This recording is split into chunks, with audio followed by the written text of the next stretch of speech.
చరిత్ర సృష్టించే ఈ సమయంలో ఏమాత్రం కూడా అశ్రద్ధ లేకుండా అందరం కష్టపడితే నాకు ఏమాత్రం అనుమానం లేదు, వికసిత్ భారత్, స్వర్ణ ఆంధ్రప్రదేశ్. ఈరోజు కష్టాలు ఉన్నాయనే ఉద్దేశంతో నేను ఆత్మస్థైర్యాన్ని పోగొట్టుకోవడానికి సిద్ధంగా లేను.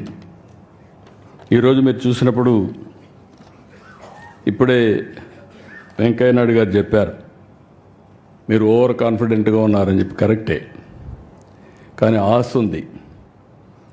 ప్రధానమంత్రి గారు 2047కి భారతదేశాన్ని ఒక అగ్రదేశంగా 1, 2 ఆర్థిక వ్యవస్థలుగా తయారు చేయాలనుకున్నప్పుడు అందులో నెంబర్ 1 స్థానంలో నా తెలుగు జాతి ఉండాలనేది నా ఆకాంక్ష.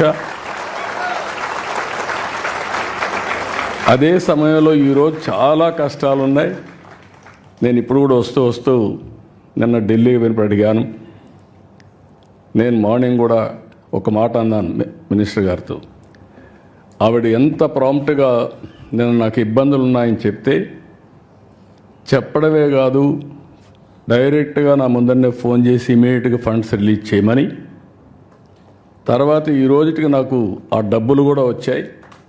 వచ్చిన తర్వాత మార్నింగ్ వండుకొని వారు మాట్లాడుతుంది, మీకు పని కూడా అయ్యిందండి అని చెప్పారు. చాలా సంతోషం చెప్పాను, కంగ్రాచులేషన్ చెప్పాను. నేను ఒకటే చెప్పా, ఆంధ్రప్రదేశ్ వెంటిలేటర్ మీద ఉంది. మీ డాక్టర్గా మీరు ఇచ్చిన మెడిసిన్ వల్ల వెంటిలేటర్ నుంచి బయటకు వచ్చాం.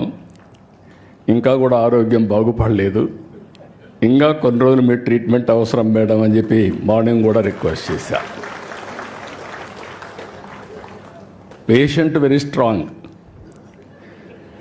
కానీ శక్తి లేకపోతే ఎటైనా పోయే పరిస్థితి వస్తుంది.